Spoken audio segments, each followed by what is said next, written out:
Welcome back to the Move Better with a Chair PT podcast. Today I have with me Corey Jung. This is our third conversation it's actually, I think we're beating the year mark because I think it was the end of January that we talked for the first time last year. So just about a year.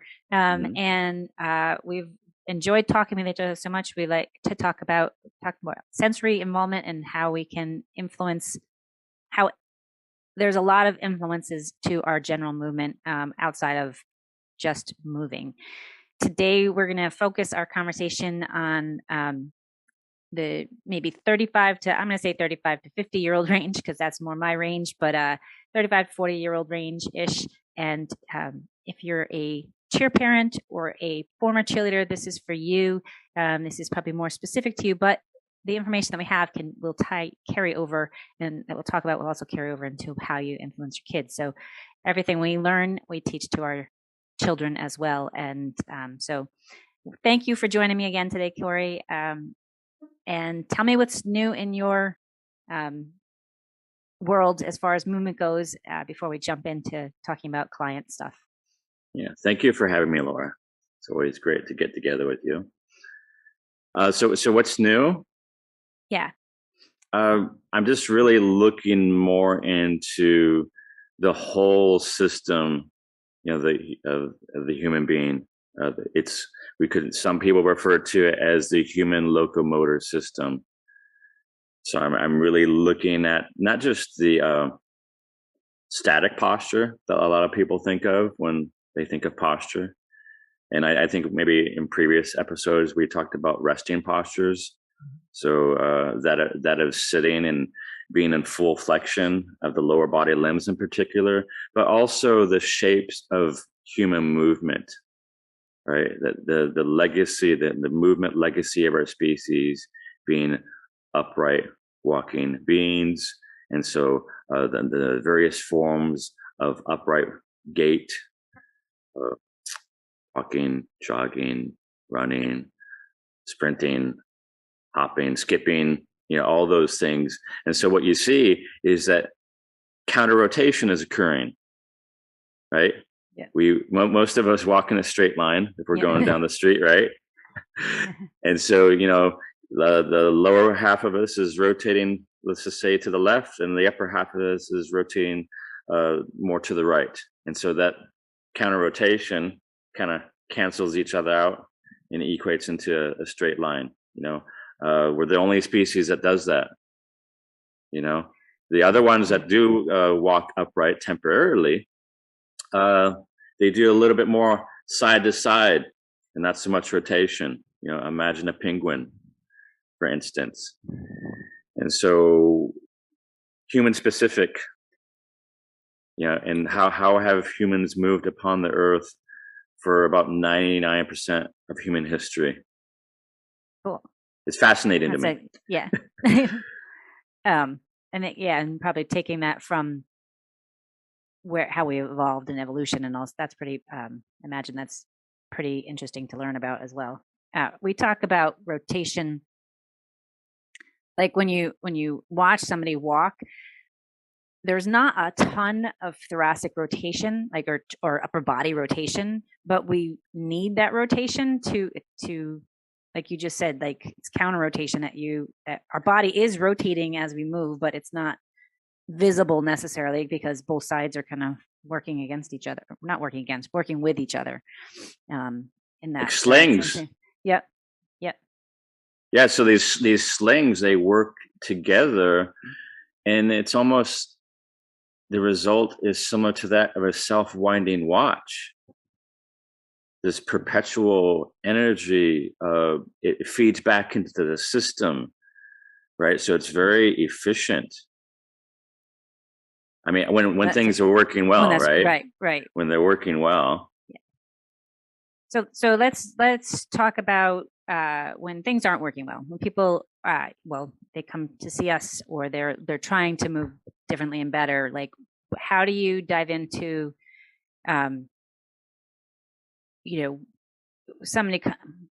do people come to you with complaints of, I'm not moving well, and then they want, you want to move better, or as you're getting stronger, like what's your evaluation process? You're like, check you out and see where we need to go. Like, discovery process.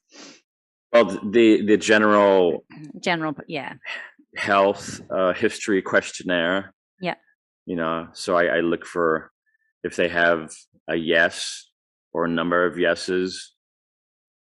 And so, I would ask them about that for sure. But then I also want to just see, like, besides your history, like, how's your current functional state, for instance. So, what's the old saying? That often the pain site isn't the pain source. And the body is very wise. And so, for instance, if I have a headache, that's not my body telling me, hey, Corey, you have an aspirin deficiency. It's telling me, it's like, right? Right. Right. Hopefully not. Yeah. Hopefully your body's not telling you that. But it's telling you in most cases that, hey, perhaps you're overstressed, you're underrested, maybe you ate something that you're intolerant to, sensitive to. Maybe the atmosphere, the air in which you're breathing. Like I remember one of our last times, maybe we spoke, maybe late fall or so, and so that's kind of fire season where I am, and so if there's a lot of wood smoke in the area, I'm going to get a headache, for instance, because there's a lot of stuff in the air, perhaps pollutants, toxins, whatnot, and so your body is like, hey, I don't like that, for instance. So our body gives us these signals. It's kind of like a canary in the coal mine, because it's looking out for our best interest, right? And so if I have a complaint of pain, for instance, we talked about these slings and these counter aspects of the body. Was it contralateral, right? Midline or crossing the midline sort of thing. And so you're probably familiar that there's aspects, neurologically speaking, and once again, it's all one body. So my right elbow, neurologically speaking, is related to my left knee, right? Yep. You're aware of this. Yep. So for general people that are not familiar with the term slings, there are fascial slings, there are dynamic body slings that go from head to toe, from left to right, in and around the body. They encompass our organs. They connect us in different patterns, different movement patterns, or different patterns throughout the body that will affect, if you have an injury in one area, or you have something going on, it doesn't have to be an injury, but something's going on in one area, it's going to affect that pull through that sling through the rest of the body, and can affect how we move in general.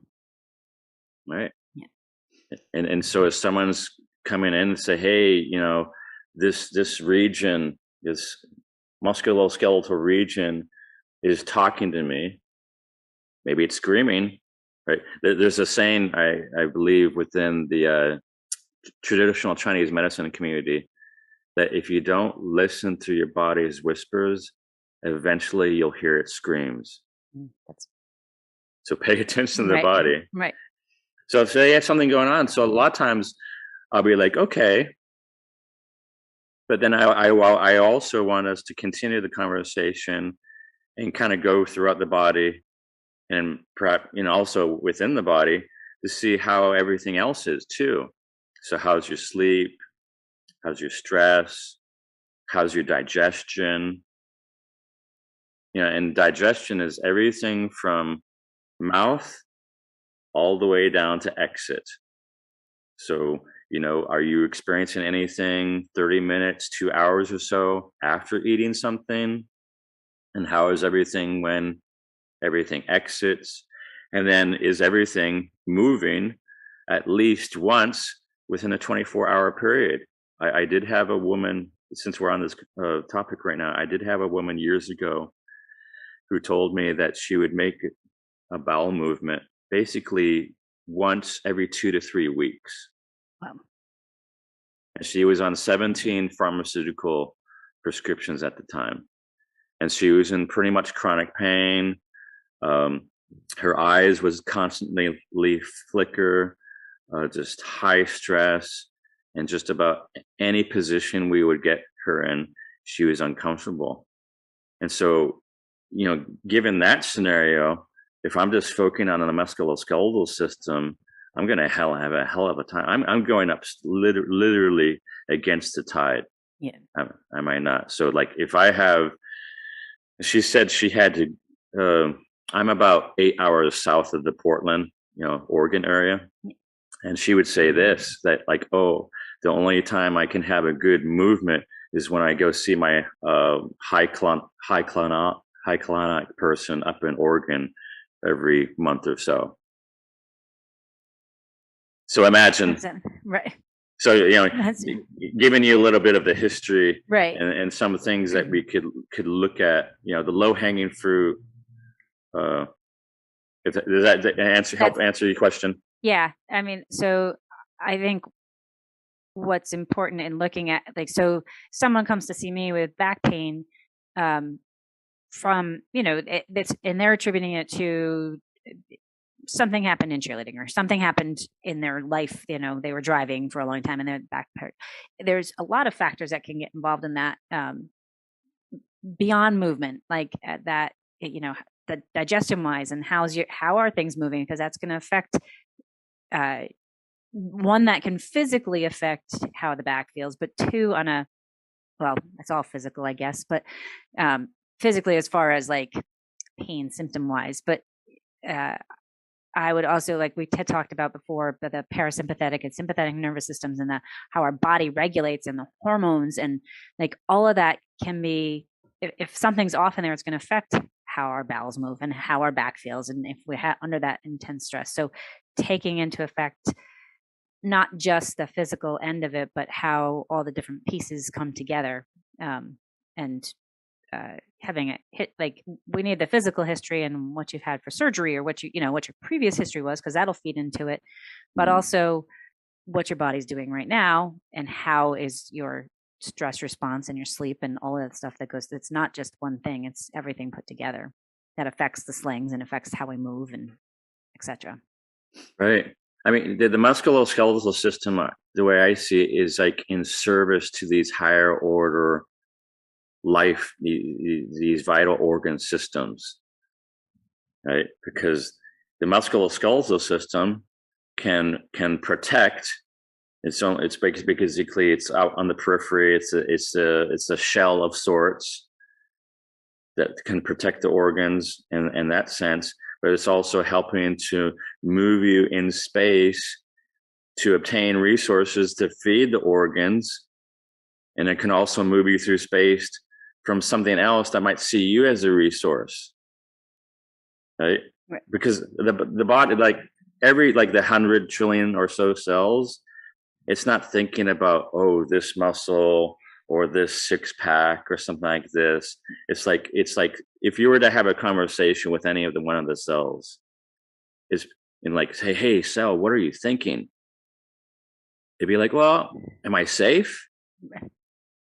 Right? Can I run all the vital bodily processes? Right? Can I move within space to obtain resources and away from other things that might see me as a resource? And then can I perpetuate the genes? That's probably pretty much that in a nutshell. Right. And so not only are we safe as far as is everything functioning well, but are we safe at a mental and emotional level? And are we safe at an unconscious level and in a consciousness level? Because unfortunately, that's not always the case for a lot of people. Right. There's a lot of cases of depression, anxiety, especially given the current global climate. The last time I looked into this, I remember, suicide is typically double that of homicide within this country. So if we have something that's weighing us down like that, then perhaps the musculoskeletal region is going to act up, because it's all summating into the body. It's all connected, right? It's all connected, like you were saying, these slings, fascia, emergence. When we started out as one cell, like in embryo, and then we ended up with 100 trillion cells, and so it's all connected. So that we were talking before we started recording about the ACEs, and so I want to get into that. And that reminded me of something I was cleaning, putting away Christmas on Sunday, but in the background I had on an Oprah Sunday Soul show, and I can't remember the guy's name in the book, but they just came out with a book where he talks about how the emotional effect will affect our physical body. And he made one comment about if you are at the first 2 months of life, if you feel threatened in those first 2 months of life, you have a higher risk of, and then you're safe from from 3 months on, you're safe, you're in a great environment, you're well taken care of, everything is just perfect. There's a higher risk of negative long-term effect than somebody who for those first 2 months of life was completely taken care of and then went through trauma after that, or whatever trauma might be. And so that I find that interesting in the tie-in, and it's a book I need to go read again, but just to read in the first place. But so that kind of relates into what we're talking about with the ACEs and the different factors that feed into that. Can you dive more into, explain more about ACEs again, and how that affects our movement and where we're at? Right. I'm just looking at my notes real quick, and so I think another way we could mention something when it comes to this is that you'll hear this sometimes, like, "Oh, that really made me sick to my stomach." Well, yeah, because it's all connected. Right. And so, I mean, something happened, and we're recognizing it, because within that statement, that it's not just from the neck on up as far as what we're experiencing as far as some type of upset, that like I'm also feeling it at a gut level. And we talk about embryology, and it was all one cell, and then it divided, and then it emerged. And so, yeah, at one point, the digestive system, the heart, and the brain were all connected. Like, geographically speaking, it's still connected, though. It's still connected via the fascia and via the nerves. And then there's this one term called the abdominal brain. I don't know if you've ever heard of that. No, but it makes sense. That's yeah. So let's just say if they have some food intolerance, that can influence, not just upset them within their digestive system, that can influence their mood and perhaps depression. And so going back to ACEs, so adverse childhood experiences. So it's a scale of 10 up to 10.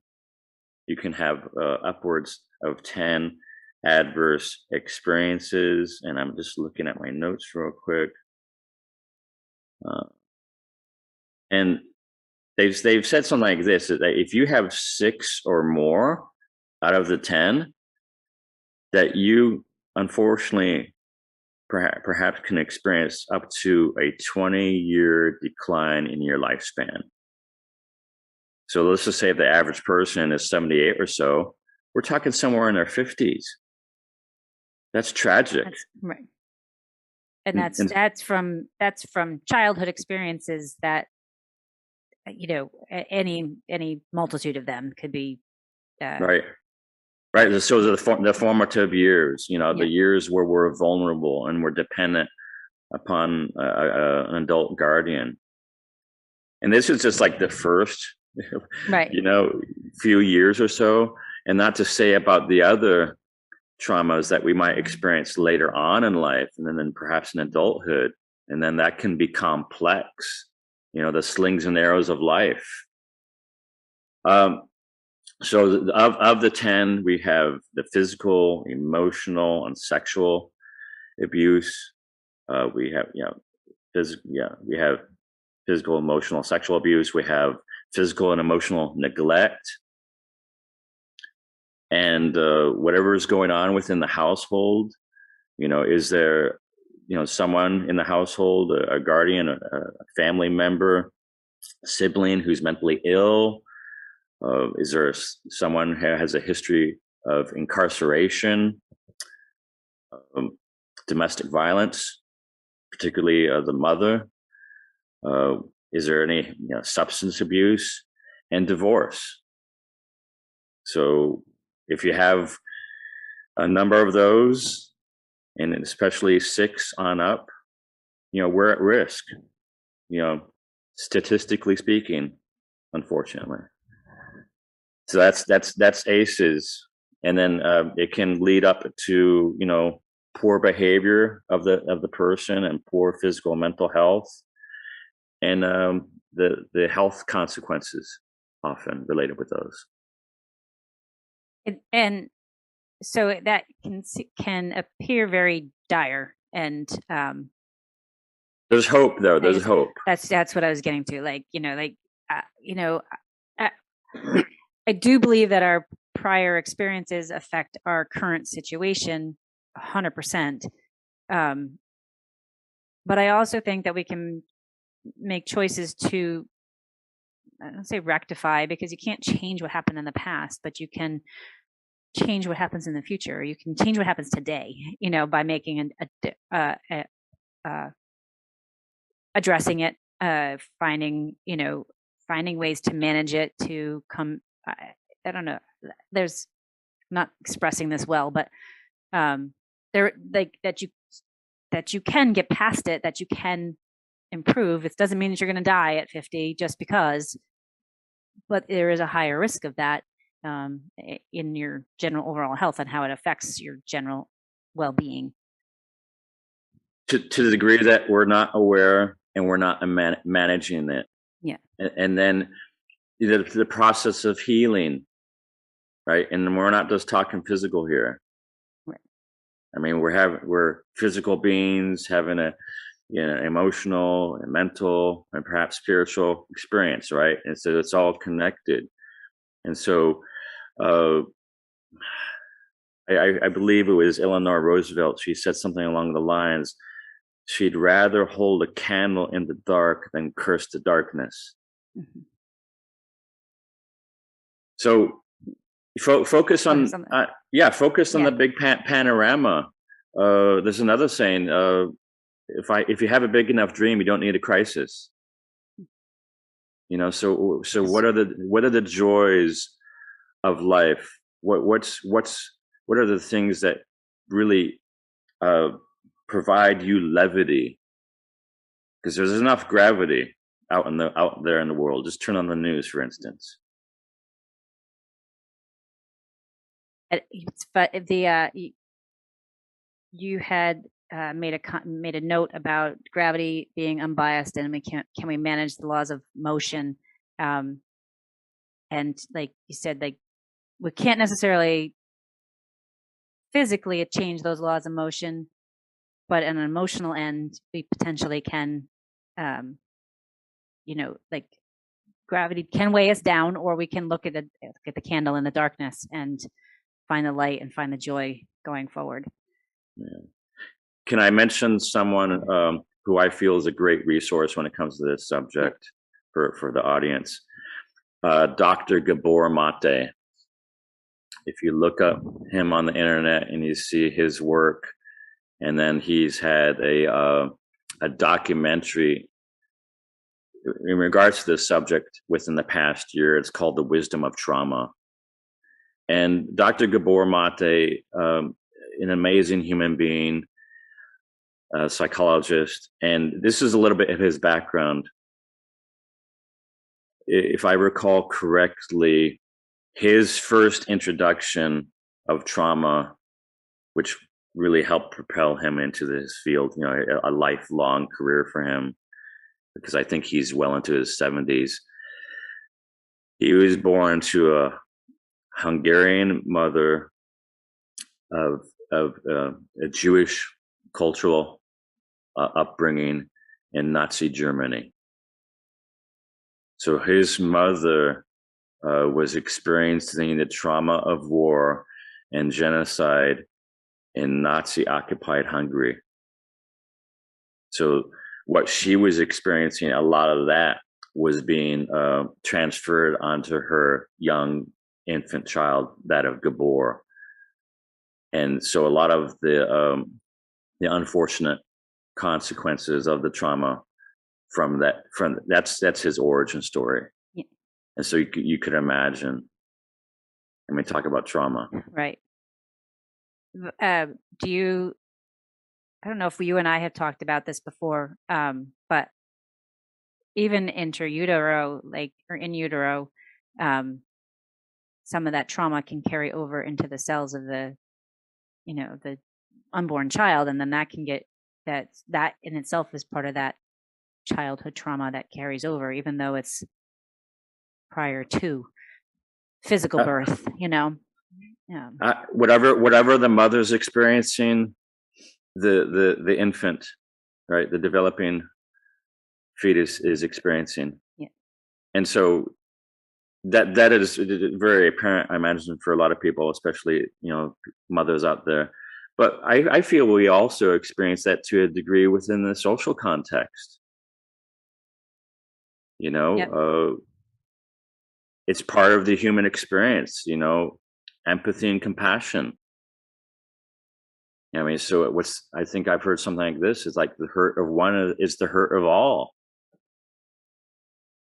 This is a part of our humanity here, right? I think we look away from that when we look at our.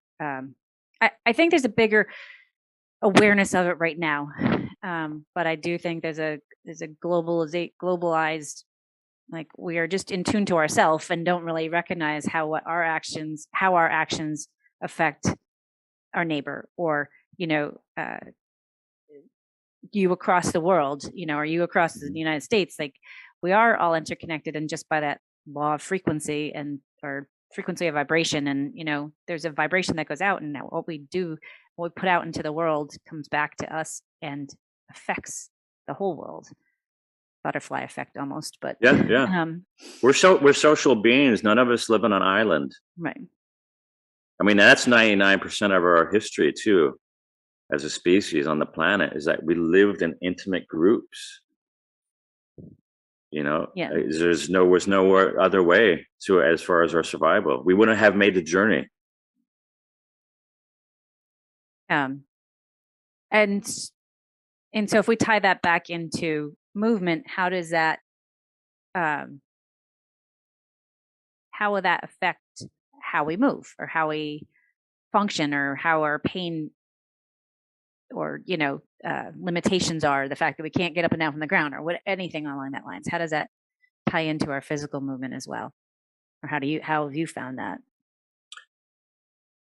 Say if someone's has a history of trauma, and there's a lot of stress and organ whatever, and maybe they're not, like, so if we are social beings and we are used to being impacts, and what we do affects other people, how, if we are losing that contact, or we are pushing other people away, whether it be because of, for whatever reason, but linking to trauma, how does that affect how we will move in the future? Or does it affect how we are? Does the socialization affect how we move? Well, what's coming to my mind, and I hope this does tie into your question a little bit, that if you look within the fitness community and fitness classes, a lot of times those things are pretty popular. And the participants that I often see participating the most within, let's just say it's a dance class, it could be a yoga class, it could be CrossFit, for instance. The majority of the participants are women, from what I've seen. And so I feel perhaps the community, the unity aspect of it can be very supportive as far as our movement. Now, imagine if someone is like really having a difficult time, that they might want to shut down and withdraw a bit. You're withdrawing from life. You're withdrawing for participating, and movement is a form of participating and interacting with our environment. It's interacting. Life is about relationships and interacting with other, with self, other, and place, for instance. And so if you're doing, in some ways, if you're not moving at all, and if you're just staying at home and you're not really engaged and participating in life, in some ways, you're experiencing sensory deprivation. And unfortunately, that is the most severe form of punishment within the corrections environment, is solitary confinement. Right. And it doesn't do us, like, a lot of times people who've been in solitary confinement for extended periods of times, it really does a number on them mentally, emotionally speaking. It's not healthy. There is a time and a place where we need to kind of pull back a little bit and recharge. But as far as a long-term strategy, it's probably not the greatest thing. Is this kind of helping as far as some? Yeah, and I think so.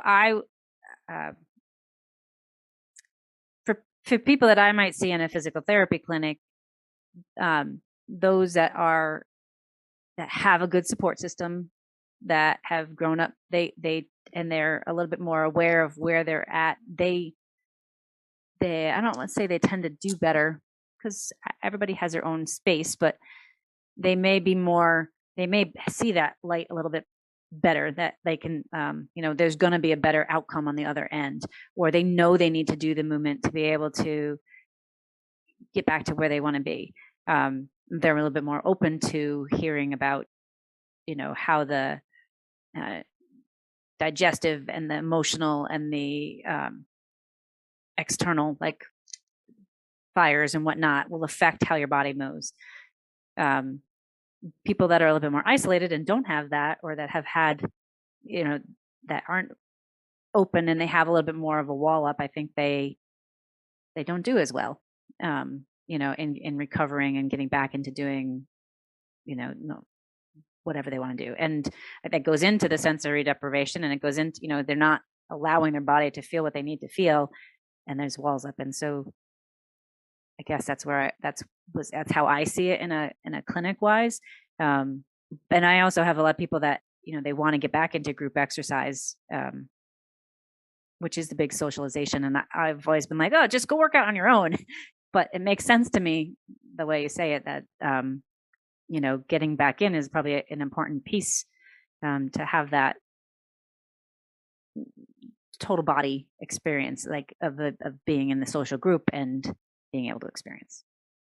And having good social connections, relationships, healthy relationships, does tie into longevity. Mm-hmm.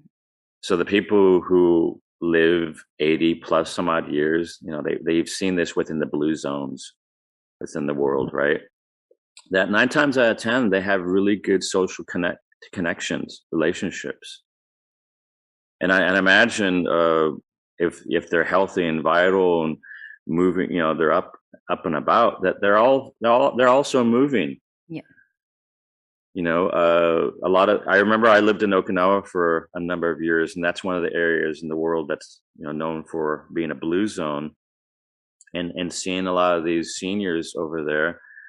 Yeah, they were moving constantly, landscaping, farming, fishing, walking. A lot of times when you go to an Asian community, or you can see this on the internet, parks in China, you'll have people who are moving together in a community park of all ages. You'll have people 80s on up doing Tai Chi, doing gymnastics, light form of gymnastics at times. I've seen some pretty incredible seniors out there, and you may have seen some of these clips too. It's amazing. So how do we incorporate that, or how do we get there? If we're not there right now, how do we get there? Like we've talked about in the past, allowing yourself to explore different things, allowing the sensation, to don't be tied to necessarily one movement, go barefoot, let yourself feel the cold. I was at a Perform Better meeting of the minds, and I believe it was Brendan. Marcello. No. Okay. I think it's Marcello. He's a sleep. He does a lot of work on sleep. And he was saying, how important it is for us to get a good night's sleep, to have about 20 minutes of outside, in sunlight, or, just being outside without glasses on, and allowing that, vitamin D or whatever the sunlight is to help stimulate our body, and that helps us to sleep better. And Absolutely. So allow, taking steps like that can help improve our overall well-being. Taking a group class if you need to, if I used to do them a lot, but lately I'm like, I don't know, it's too, I don't like them because they're not that they're regimented, but you have to go at a certain time, and I can't structure that. But I tend to isolate myself if I don't do that. So maybe it's better for me to challenge myself and do that, or vice versa. If you tend to only be there, to find some time to have some quiet on your own too. So I think my point being, and how we get there, is if you're always doing something one way and you want to do something different, try something different on how you get there, I guess. But are there how else do you, or do you have some tips for recognizing where we need to change, how we can change how our body is reacting because of that old trauma, or whatever, tying it all in? Well, some of the things that are coming to my mind is that maybe have a different relationship with working out, right? It doesn't always have to be arduous, right? Like a workout. How about a play out? How about movement snacks? How about movement vitamins? Have some play. Kind of go about this, maybe not so serious. Have some fun, and then the morning light is as best as we can earlier in the day, because we're going to have more of the blue light spectrum that's going to stimulate more of the cortisol, right? So we're more awake, and focused early part of the day. And if we could do it within the first hour of awakening, and then as close to the sunrise as possible, and just go out for a walk.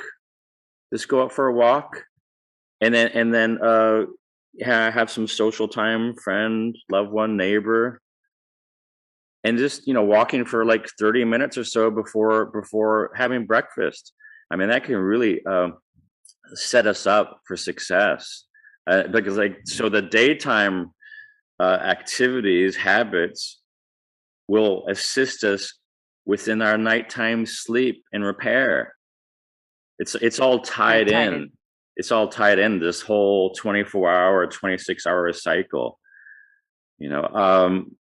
So because approximately when we get that signal from nature, from the cycles of nature, the rhythms of nature, and our own internal rhythms, and being in sync with the nature's rhythms and our own smaller nature rhythms, is that 10 hours or so later, it's going to set us up to have that melatonin release, and then sleep and repair.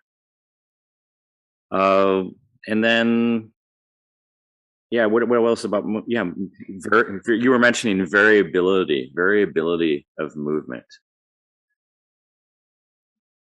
And you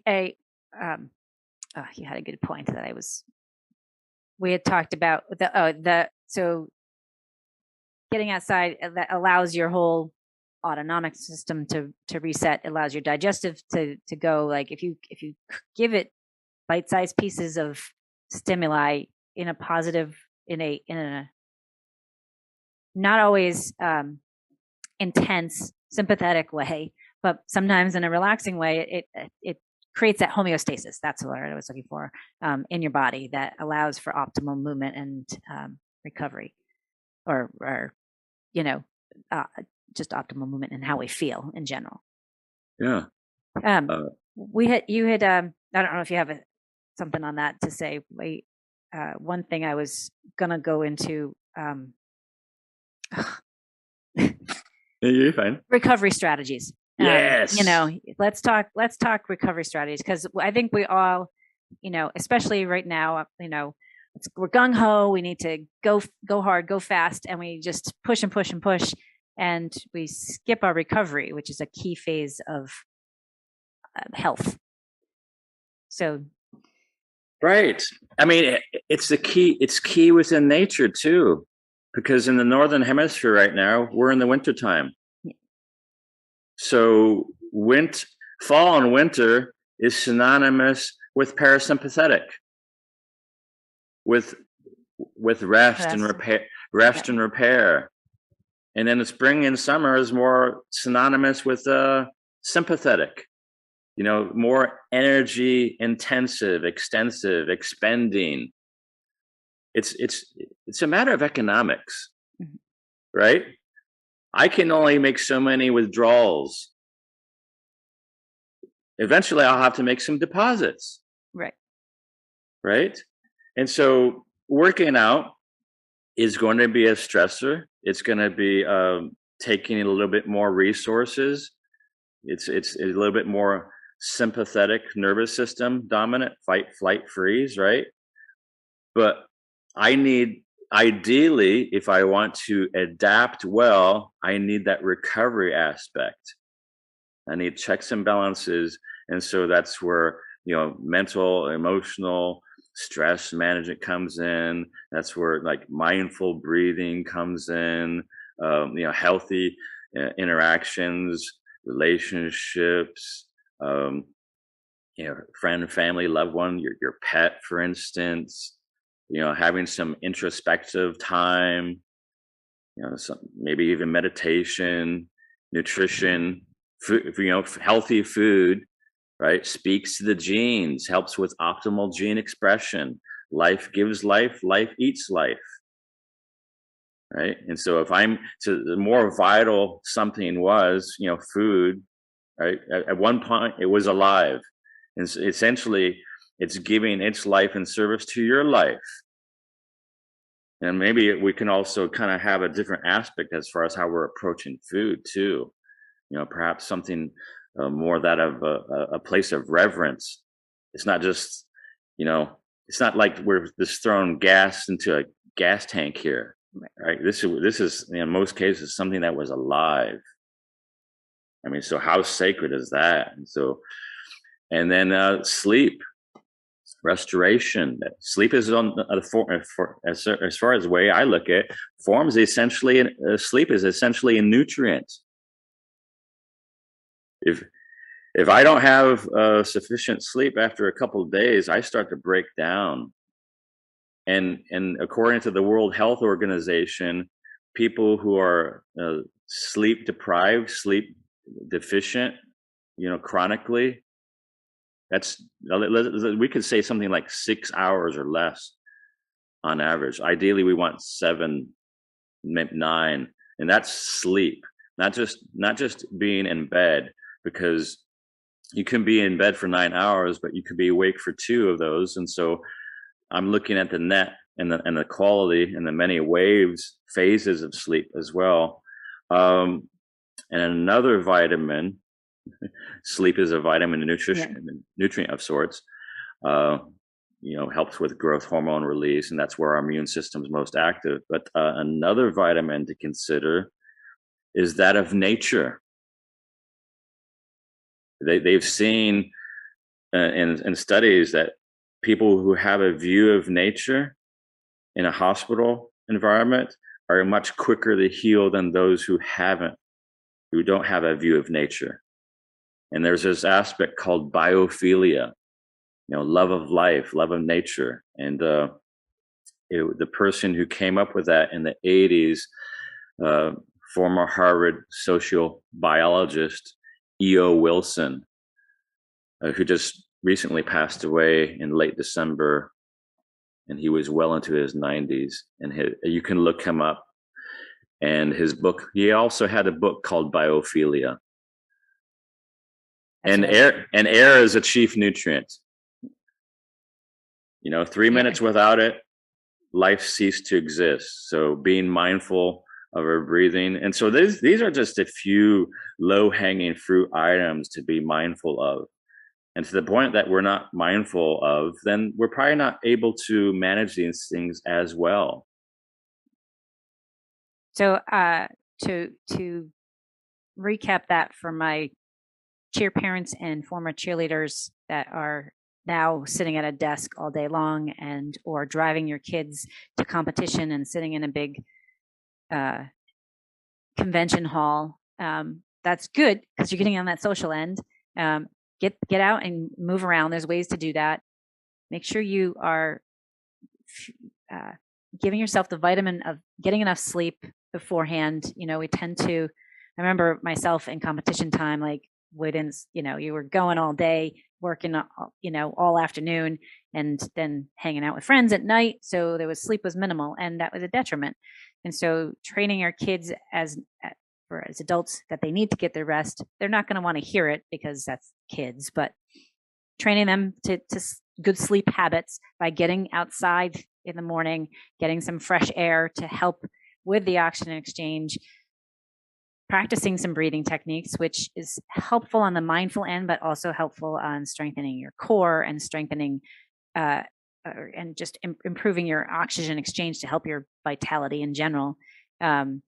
Tuning into what you're eating and then get outside and experience nature so that you are not just in a car driving to work, sitting in a convention hall, sitting on a computer all day long. Like you don't have to do hours and hours and days of it, but do that over the lifespan so you get little bits of it and take those little pieces of it.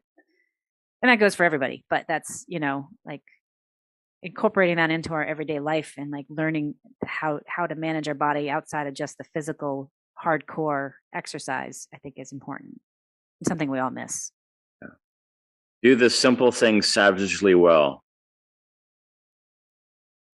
That's great. That's great. and that's actually Mark Verstegen, the founder of Exos. Yeah. I remember hearing him say that within the first hour, the first day of a mentorship years ago, that it was then Athletes Performance, now Exos. And when he said that, do this simple thing savagely well, I would say that's money. Yeah. Yeah. Can I say something real quick too? Yeah. Yep. So for those people out there who are 35 plus, just consider that. I think we were talking in the pre-interview is that aging and the way we live or don't live, these are universals, and so these are equalizers. And so to be aware of the big picture and manage the stuff as best as possible, and like, so if we're a summation of these many cells and bodily processes, and if we're just looking at the muscles, for instance, consider the panorama. And at a cellular process, if you're familiar with this, Laura, that if you take the coenzyme, the molecule NAD plus, for instance, right, which has a lot to do with cellular function and mitochondrial function and telomeres and gene stability, for instance, right? We're just talking about one coenzyme molecule, for instance, right? But there's a whole myriad of them as well that are doing similar things. So, for instance, if we look at NAD plus, on average, around the age 40 or so, it's at 50%, 50% of what it once was at our biological peak. And that continues to decline 50% again every 20 years.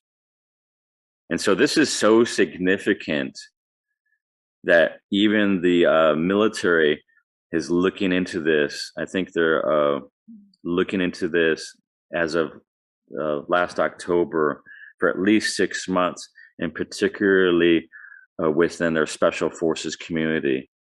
So they're having those members within that community supplement with NAD plus, because they're looking to further the performance and longevity of those people, because most people in the special forces are seasoned military personnel, but they start to decline in performance, their effectiveness, in their 30s, mid 30s, late 30s.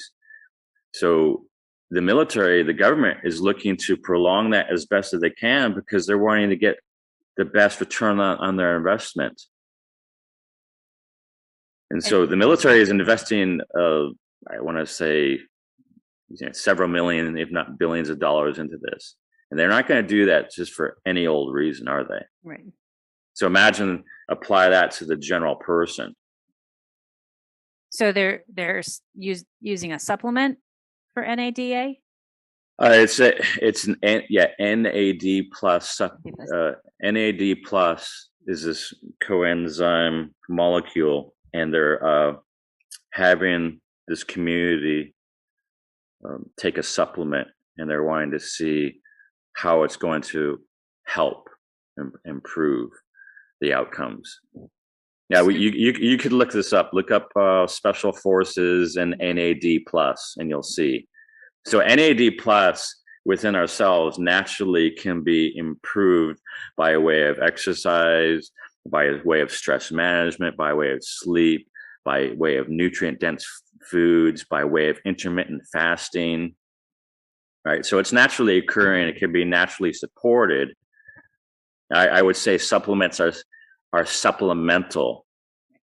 Food first and behavior first and foremost. Right.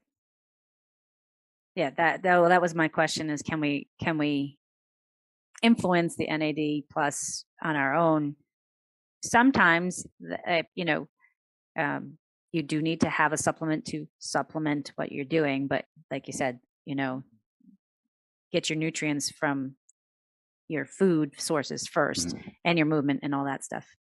And we can also have addition through subtraction, right? Minimize the toxins, right? Whether that's your environment, whether that's your relationships, whether that is actual substances that we're ingesting. Minimize the toxins. So take away the negatives, and then I think that we can get a lot just by that alone. Yeah. And then optimize our digestive system, because you can have the best nutrient intake as possible, but if we don't have a good digestive system to make and utilize and get the most of it, then it's kind of going in and out and not much happening in between. Right. We're meant to eat and get our nutrition to give us fuel and optimize our body, and it needs to process the right way. If things aren't going the right way and we're not getting those nutrients and getting absorbed, then it will not create optimal body function in general. So digestion is a heavy parasympathetic process. Mm-hmm. So the more parasympathetic tone that we have and minimize the stress, we're going to aid our digestion. Yeah, that's right. Try to. We were talking earlier about how do I address this in clinic and whatnot, and I try to, and my aim is to address the whole body, and how it affects everything. Where I'm going with this is, one big exercise that I give a lot is breathing exercise, and people are like, I breathe all the time, and I breathe, and this makes me feel like meditation. And most of the time, I use breathing a lot for core stability, so I'm using it on a semi-sympathetic way to promote stability. But really, in doing that, breathing is a big way to influence the parasympathetic system, like checking in with our breath, learning how to breathe properly. Our breathing will change from a sympathetic to a parasympathetic state and vice versa, depending on what we're doing. If we're running, it needs to be different than if we're digesting. But learning how to do that and learning how to train ourselves from being in that parasympathetic breathing state is key. And this just gave me a great, this is just reminding me of how to explain that to my clients when we're talking about things like reflux, which is a symptom of the digestive system not working optimally, or constipation, or hemorrhoids and other things like that can potentially be affected by that parasympathetic sympathetic state. And just the act of focusing on your breathing for a couple minutes a day intermittently can greatly help that. May not fix it completely. There's other things that are involved because we are a whole system. But so thank you for reminding me of that. No, thank you. I mean, and then breathing is movement, right? Yep. If you stop breathing, you stop moving. Right. In the hospital, they call that flatline. Yeah. Right. And then within a PT context, let's just say someone's having some low back pain. We can shift our focus of our senses, our eyes, our smell, our breathing. We can do some skin stimulation on the area and just rub it. These are all sensory inputs. We can move all the other joints that aren't aggravated at the time. So move where you're successful. And just these things, a handful or so of low hanging fruit can really shift the sensory input and experience of one's pain. So like pain, if I remember right, and then, correct me, pain is an output of the brain.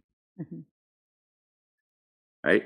So if we change the inputs, we can help change the outputs as far as what we're experiencing. And breathing, that's an input. Yes. I'm last kind of addition into that, and then we'll wrap up. One of my morning meditation videos that I was watching today with Bob Proctor, he talked about the vibration and the vibration we put out, and that we tend to only think of our five senses, the smell, the touch, the taste, the sound, and the sight, right. And the visual, but our bodies are, there was a big influence from the vibrational aspects in the world that is more, maybe it's a sixth sense. I don't know. He didn't label it, but that what we believe is going to happen is what is going to happen, or what we think about is where we attract, and what we are going to get. So what we put out into the world is what we're going to get back into the world. And so being looking for that light in the world, putting out the positive, thinking that, changing our mindset that things are going to be okay. If you have an injury, or you've gone through some bad trauma, like finding the positive and knowing that that's there for you, it will attract more of that for you and will help in the healing process. So believing that you're going to get better is a big way to help yourself get better. And yeah, you may have to do work, but knowing that work is worth the effort is worth it all. Yeah. And with breathing, once again, you were mentioning vibration. Mm-hmm. A lot of times people might sigh or hum or chant, toning, for instance. That vibrates the vocal cords, which helps to stimulate the vagus nerve. So that restorative branch of the nervous system, once again. And like you said, like, hell, if we're going to exercise any one muscle, let's start with I would say the one between our ears and also the one in the middle of our chest. Yep. Right. This heart mind connection, mind body connection. Yep. And heaven and hell, but for many of us, I would say, exists between our ears. Yep. What do you want to experience more of? Yep. Because, like I said earlier, unfortunately, turn on the news, we have plenty of that. So let's have a little bit more of the other. Yeah. Have a little bit more heaven, less hell. Doesn't know, and it can mean removing some of the negative by turning off the TV or turning off the news or turning, and that allowing yourself to turn up the heaven, allowing the volume to turn up a little bit there.